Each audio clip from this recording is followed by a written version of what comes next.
Hello and welcome. This is Gina from McGuire, and as always, I'm thankful you're here. Today I'm doing something a little different, and I hope you like it. I have one card kit, and from that card kit, I'm making 5 cards. Each card is a different size, and each card has a different fold or style to it. I thought this would be a great way to encourage you to take one product or set of products and use them in many different ways. Also, I think it's good to remember that you don't always have to do your cards the same size. It is fun and inspiring to explore different card sizes. The kit I'm working with today is new from Altenew. They now have a monthly kit program. You can either buy the individual monthly kits or you can sign up for a subscription and you get a discount that way. The products in these kits aren't available separately, but what I like about these particular kits is everything in the kit is reusable. They're all tools that can be used over and over again. And everything in the kit is designed to work together, which I think is fantastic. That's why I was able to do so many cards today. Now, in this kit is a large 6x8 stamp set, and you can see it has lots of different sentiments. The hello and thanks and hi line up with the coordinating dies that I'll show you in a moment. There's also this large floral image on the bottom. Since it's large, I'm able to use it on a few different size cards, even bigger cards, which is what inspired today's idea of doing the 5 different sizes. In the kit, there is also a set of layering stencils. These layering stencils allow you to quickly color that large floral image there on the bottom of the stamp set. So you just stamp and then color it in using the stencils, or you could use the stencils alone. You could also color in the floral image with watercolor, colored pencils, whatever. But I love to color in images with coordinating stencils because it's a big time saver for me and something I feel better about doing instead of using markers or pencils. There are also coordinating dies in this kit. We have the large die that cuts out that floral border. Then we have some smaller flowers to cut out the smaller flowers in the stamp set. Then we have the words hello, thanks, and hi. So you can cut out those words, very intricate detailed dies. Then you have the shadows for those dies. And what's cool is the shadows for those dies also line up with the stamps in the stamp set. And last but not least, there is a 3D embossing folder that also has that beautiful floral image on it.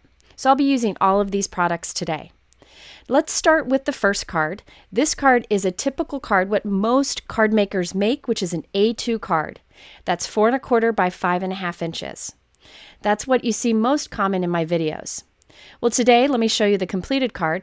I decided to make a clear note card. So this is about 4 1/4 by 5.5, but it has that clear element to it. And I thought this large floral image would be perfect for it. So I'm starting by stamping my big floral image with black ink on white cardstock. Doesn't matter what cardstock here because I will be doing ink blending to color in these images. That's one of the great things about using your inks and layering stencils that coordinate with your stamped image. I do like to heat set my ink so that it is dry completely before I do any inking over it because I don't want it to smear. Okay, so now I have one of my layering stencils that's included in the set. Look how nicely it lines up. Now you could do this entire stencil one color, like a green color, and just go with that. But what I like to do is do different areas, different colors. That way I can have even more colors in the final results. What I do is I mask off different areas using some tape. I have this old purple tape. Any kind of painter's tape would work here, or masking paper. So I'm just tearing little pieces, and the nice thing is I can wipe these pieces clean and reuse them over and over again throughout this video. So right now I'm masking off a bunch there, and what is showing are the leaves only. So now I can color those in green. So I'm using my Altenew crisp dye inks. It doesn't matter what type of inks you use here. And I have my ink stand, which holds the ink pad still as I ink it up with an inking tool. It's really a helpful tool to have. I'm using Altenew blending brushes. This is one of the large blending brushes that they have. So I can quickly color in these large open areas with a green ink. When doing stenciling like this to color in an image, I recommend turning your blending brush in both directions. So go a little bit to the left and then go a little bit to the right. That way you can kind of get into the nooks and crannies a little bit better and get a better coverage. I'm going very light here with light green. Then I will switch to a slightly darker green and just put that towards the bottom of the leaves. So only kind of towards the edge of some of the openings. So you'll see me do this here. I could have used this same light green ink and just done it with a heavier hand, but I had the darker green, so I just thought it would be easier. So there I went in and I'm adding some darker green. You can see how I'm doing it towards the base of the leaves. And then for even more contrast, I came in with yet another darker green and put a bit of that too. So this gives the look of like a Copic blended coloring, but boy is a lot faster, especially for me because I struggle with Copic coloring. Now in this kit, there are 3 layering stencils to color in this image, but as I said, I'm masking different parts of each stencil so I can use more than 3 colors over it. So now I'm masking off the leaves that I just did so that I can do the center of the flowers with like a yellow, and then I add some brown to it. Here I have switched to a smaller Altenew blending brush just to get into the smaller areas. But remember, you really can keep just one type of ink blending tool and just use it for everything. If you want to stick with one size, I would recommend this size. It's the small blending brush because it's a good compromise between a super small one and the bigger, and it allows you to get into a lot of areas. Okay, so there I'm wiping that clean and I can peel it away and look at that beautiful color already. Now it's time to move on to the second stencil. Now I'm not going to show all of the inking that I did because it's very easy to do. You just line up the images and add the color, and you can do different colors in different areas. But I just wanted to give you an idea of how quick this is to do, and again, you can do it with whatever inks and whatever inking tools you have. I also wanted to mention that, like, for example here, this is yellow, like a light amount of yellow I'm putting down. Then I'm coming in and putting a pretty heavy amount of orange down. And I don't really take any effort, you could see there, to blend those. You really don't have to. Using layering stencils or any kind of stencil to color in an image is very forgiving. So you can really do a lot of contrast in the colors that you use, and it'll look great in the end. So I'm going to skip ahead here, and I'm adding some dark blue to the center of these blue flowers. So I switched to the detailed blending brush from Altenew. It's the one that you see here. There are different size tips, and they're great for getting into those small areas. I highly recommend them if you like to get into those details. And one more thing I like about using stencils to color and stamped images, I like that it's becoming more popular, is that you can mix ink colors very easily. So here I had pink and I'm putting some purple on top, which is much easier than trying to blend 2 colors of markers together. So there we have the final results for this image. So now I can use the coordinating die to cut around the top of this, and we can turn this into a card. I then use my trimmers to cut the sides. Over there on the right, I have a Hero Arts acetate note card. These are pre-cut and scored to 4 1/4 by 5 1/2 inches. They're nice and thick and great for creating clear cards. However, if you have any other type of acetate, you can cut and score it on your own to 4 1/4 by 5 1/2 inches for this particular card design. Next, I need 3 pieces of white cardstock cut to hide behind that colored piece. So I have a piece of white cardstock here, 4 1/4 by 5 1/2 inches.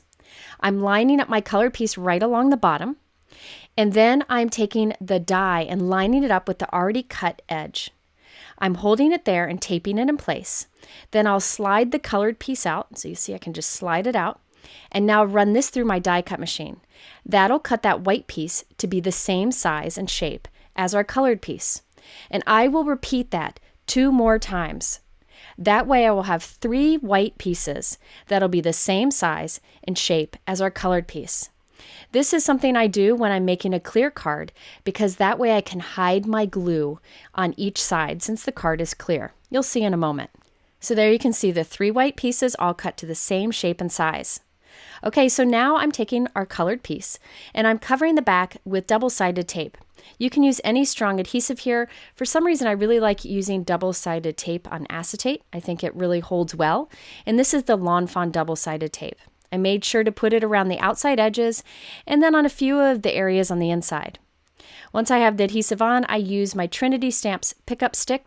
It has a piercer end, and I can quickly lift off the release paper. And now I'm going to glue this to the front of our acetate note card. Now I want to make sure I get that glued correctly on the front, lined up with the edges of our clear card. So I'm using a corner helper. That's what these are. I call them that, and it's not what they're really used for, but I find them very helpful. I'll link to them below. I have my colored piece with adhesive facing up in the corner of the corner helper, and then I can put my acetate note card right on top of that in the corner, and that way I can be sure it's lined up. It's really a helpful tool for me because I don't like to stick something down and realize I don't have the edges lined up, so it's been helpful for me. Now at this point I realized I accidentally made my colored piece on the front there a little bit small, so this card will actually end up being only 5¼ inches wide. All right, now it's time to use our other white shaped pieces here. On this one, I put adhesive on the top of it, and I'm going to line this up on the back of our card. So here's our acetate note card upside down, and I'm laying this piece on the back. And that way I can use the corner helper here to make sure I get it all lined up right there on the edge. And I know all of my pieces here are going to line up because we cut them all the same size. So far we have a colored piece on the front and a solid white on the back. Now we have the other two pieces. Those will get glued on the inside. So I'm taking this one and I'm going to just line it up on the inside. Adhesive is facing up. I'll hold it there, making sure it's lined up, and then close the card, and that attaches it to the inside. Then I have the last one. I've got adhesive on the back of it. So I flip my card over. I'm just holding it to line it up there, make sure all of my shape is lined up. When I have it lined up, I just close the card again. So basically we have a piece of cardstock on all sides of this card. So if you flip it over or look on the inside, you don't see any exposed adhesive. It's really not hard to do, especially if you use the die cutting trick I showed you earlier. Now for sentiment on this card, I use the Altenew Sentiment Strips 2 stamp set, one of my most used stamp sets. In fact, I just bought another because it was kind of hard to see what they said in my videos. Now here I have a thanks die cut. This is from the kit itself. So I cut the shadow from white and the word thanks from black cardstock, and I'm gluing that right to the front of the card. I then have a stamped sentiment strip, and I'll use a T-ruler to make sure that I put it onto the card straight. Long sentiments like this, I have a hard time getting straight on my own. The T-ruler is very helpful. I decided I also wanted some more flowers on the inside, so I stamped and then I inked to color another floral piece, and I cut it in half. So you can see here I'm using a white gel pen to cover up the stamping that I didn't want there, so I could just have a smaller piece. That way I have room to write a personal message next to it. So here's the completed card. So I have the flowers on the outside, the flowers on the inside, and it's see-through, which I think is really something special and something you really only see from a handmade card. There is room to write a personal message on the inside next to the floral image. So the overall size of this card is a little bit smaller than a typical A2. I ended up doing 4¼ inches tall, but it's only 5¼ inches wide because I made a little accidental cut, but it'll still be great in that envelope and is a typical kind of A2 card size. And remember, I have the other half of that inked piece I can use on another card. Okay, it was at this point that I decided I wanted to make more cards because I love this large floral image, and I thought it'd be fun to do 4 more card sizes. So I was going to go and stamp and ink a bunch of them up. But I thought I'd also do a card where I didn't use the stamping, just the stencil to create the colorful images. So it was at this point I decided to do a bunch of these floral images, and I'll share here with you some of the stenciling I did without the stamping, since I showed you the stamping earlier. So I'm taking one of the stencils, it doesn't matter which one you start with, and taping it onto white cardstock. Again, I'm masking off certain areas so I can use a lot of colors. So I masked off the areas and now I'm adding the green. This is just like we did before, but I skipped the stamping. That's one of the nice things about having stencils that line up with stamps. You can use them together or you can use them separately. And the cool thing about this is you get very different looks if you use them together or if you use them separately. So again, this is a great way to really extend how much you use your products. So what I did different this time is, since I'm doing multiple images, I take one stencil, I mask an area I want, and I ink up a bunch of pieces with that. Then I take the next part of the stencil that I want to ink up and do that on each of the pieces. So you'll see me switch between the pieces here. I'm not going to show the whole process because it's super easy, but this allows you to make a bunch of the colorful pieces at once instead of only one like I did before. It's definitely a time saver since you have all the masked areas already done. So check out how many colorful pieces I was able to create. I changed the colors between some of them just for a little bit of variety, but what's really impressive, you can see here all the ones with the stamping. Look how different the ones without the stamping are. I just think that's such a unique look. So that was just the stencils only. So now I have lots of pieces ready to go, and we can do our other 4 card sizes. The next card size I thought I'd share with you is one that I know many of you like to do and I've been doing more of, and that is a 5x7 card. This is often referred to as an A7 card.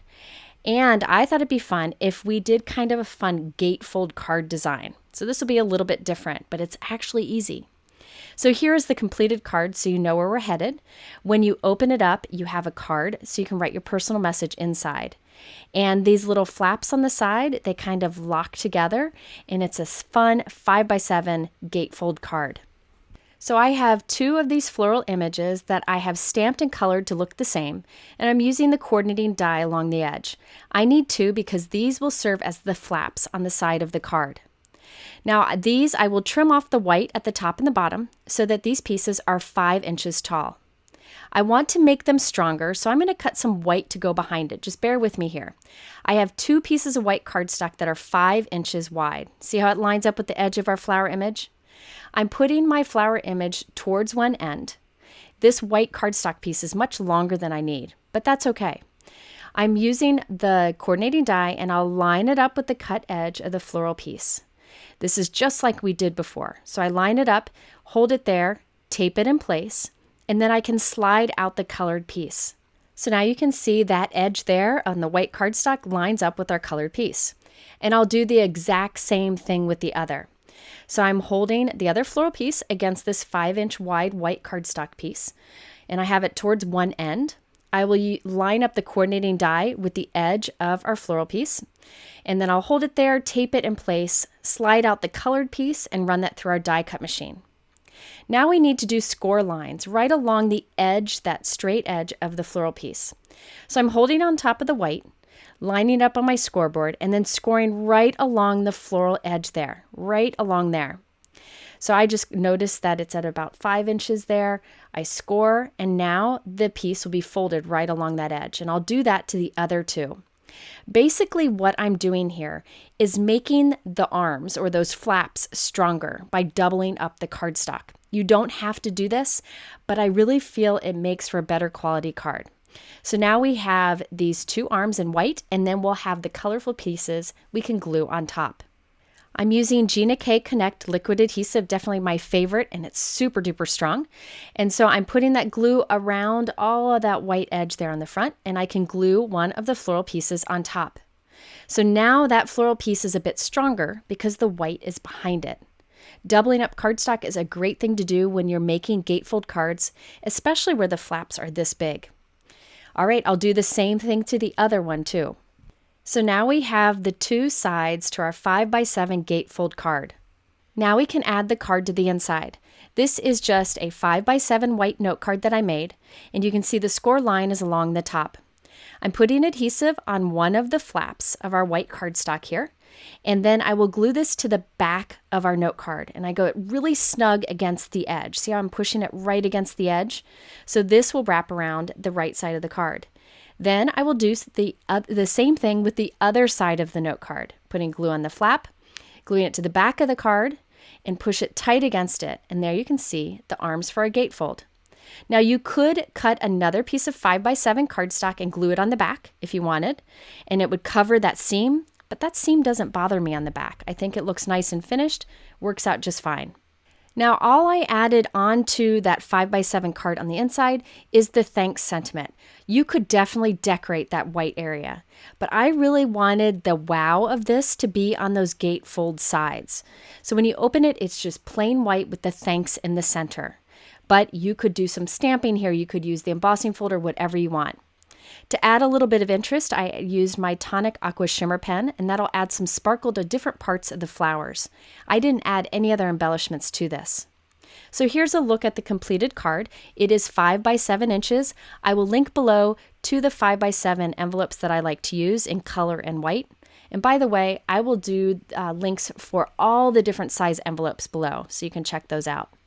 Now you can see how the sides kind of lock together there in the front, and when you open it up, there's the thanks sentiment, which you could decorate more if you want. And then I just stamped, "I just adore you" on the inside, and that's a spot for your personal message. If you have never made a 5x7 card, I encourage you to do so. It's really fun, especially if you have large images. Okay, let's do our third size card today. This is the mini Slimline, which is one of my new favorite sizes. I've been using it a lot lately too. And this is a fun trifold card design. Now, mini Slimline cards are usually around 3.5 inches by 6.25 inches. But honestly, you can do whatever size you want to fit in a mini Slimline envelope. And I'll link to those envelopes below. Also, if you want to learn more about mini Slimline envelopes or the full-size Slimline, which I'll talk about in a moment, I do have a blog post and video that really goes into it in details, and I'll link to that below also. Let's start by looking at the completed card so you know the direction we're headed. So the flower opens to the left, then the card opens to the right, and you can write a personal message on the inside. This is a really fun size to use. So I have ready one of our floral borders and a white note card that is 3.5 by 6.25. Now I need to make that flap stronger like we did before. So I have a piece of white cardstock that is 6.25 inches tall, because that's the height of the card we're doing. I'm holding our floral piece in the bottom corner here, lining up the die as we've done many times, taping it in place, and then sliding the colorful piece out. Now I'll run that through our die cut machine. This piece will wrap around our little card. So I need to create a score line at the edge of that die cutting. So right where the die cutting ended, I'm doing a score line. So I can create a fold there that will wrap behind our card. So I'll just fold right along there. And you can see there's that excess still stuck up at the top, and I'll just use my scissors to cut that off. Now notice that white flap sticking off the side, it's way too big, but we'll trim it down later and I'll save that piece of cardstock for something else. Now I have my white mini Slimline card. Again, this is 3.5 by 6.25.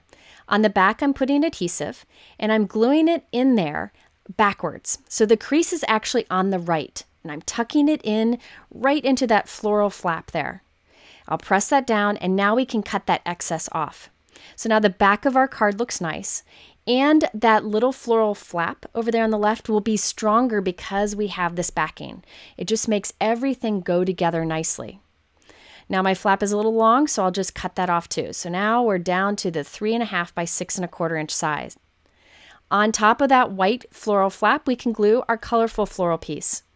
Just as before, I could have made the floral piece itself the flap by doing a little score line on the left, but by adding white cardstock behind this, it makes it stronger, which makes for a better quality card. I can cut the excess off of this, and even this little strip I'm cutting off would be great on a card. I thought I'd use some of my extra floral pieces to glue a piece towards the top of the card, so this will show when the card is either closed or open. And I also added my hello die cut. Again, I used white cardstock for the shadow and black cardstock for the hello itself, but I could have stamped the black if I wanted to. I even used these tiny little floral slivers that I had left over to add some extra to the inside too. You can use all of those pieces. All right, so here's the completed card. It is 3.5 inches wide, 6.25 inches tall, and I did add some clear gemstones to it. This little flap opens to the left. I added an additional sentiment there, and then it opens again for your personal message. I love doing cards like this that open in different ways, and large stamps and dies are great for it. Mini Slimline cards are really fun. They're not too big, they're not too different than what we're used to, and if you haven't tried one, please do so. It really is a great way to shake things up and get your creativity going. The next card size I decided to do is a Slimline card. I'll be honest, this is the most challenging card size for me. However, I think it's fun to take that challenge sometimes, and it kind of gets me out of a rut too. It is definitely a popular size right now. Now here's the thing with Slimline cards. It really doesn't matter what size it is. Once again, it just needs to fit into a letter envelope. Some people like to do 3.5 by 8.5 inches. Some people like to do 4 by 9. Some people like to do something in between. It really doesn't matter. I encourage you to not get caught up on the card size. Just make sure you can fit it in an envelope and put it in the mail. All right, so let's use the embossing folder. The embossing folder isn't big enough to emboss this large piece of cardstock. I'll show you a trick. This is my Spellbinders Platinum 6.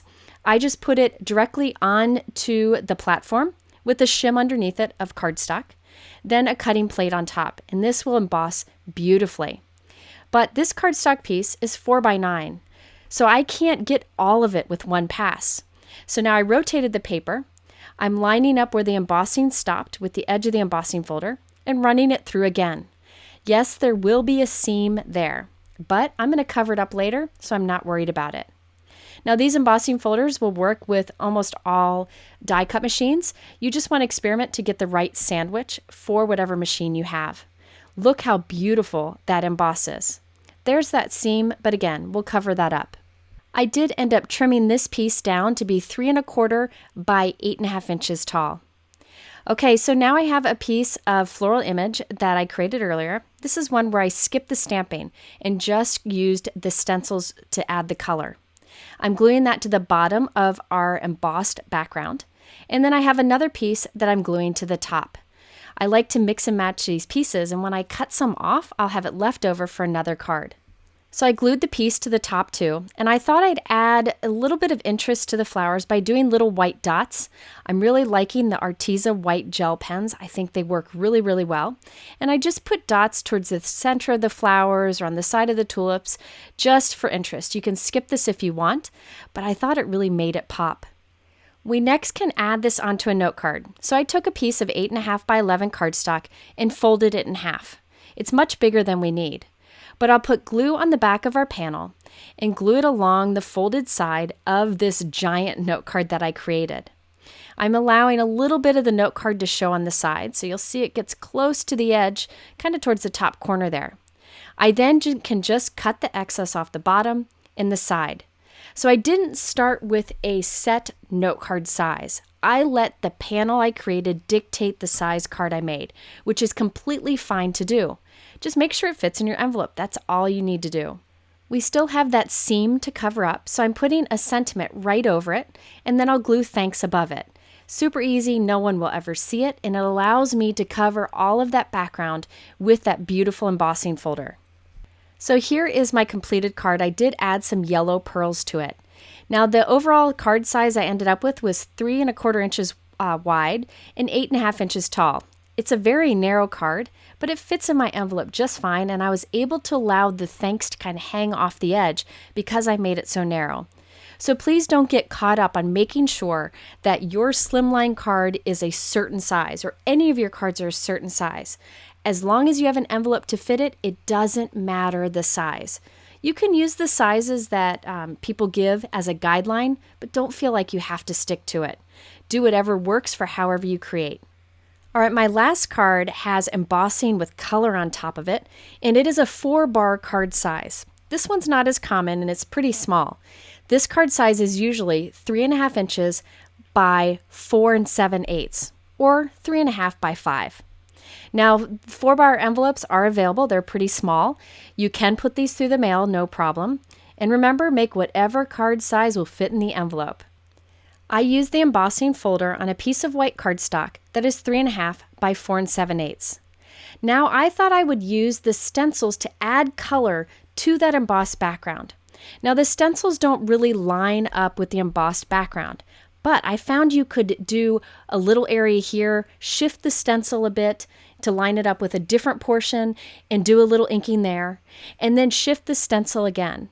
So the whole stencil doesn't line up with the embossing folder background. They were designed to be used separately. However, if you move your stencil around and line up each of the different flowers, you can ink them each up different colors. It gives kind of a fun, textured, artsy look in the end. So I continued to move the stencils around to ink up all the different areas, and here is the final result. Now, I kept this card very simple. I didn't do anything fancy. 3.5 inches tall, 4 3/4 inches wide. I really wanted all of those inked flowers to show. I love the texture of that. It's a really fun way to use this kit creatively. I just added thanks and a sentiment strip and a few pearls, and I was good to go.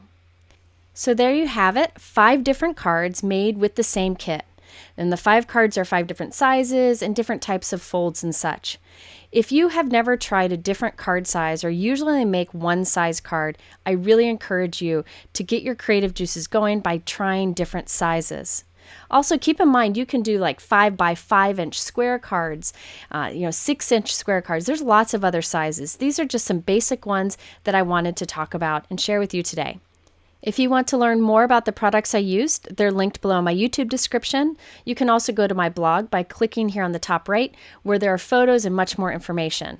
In the middle are a couple other related card videos, including the one that talks more about Slimline and Mini Slimline cards. Thanks for watching. Have a wonderful day, and we'll see you soon.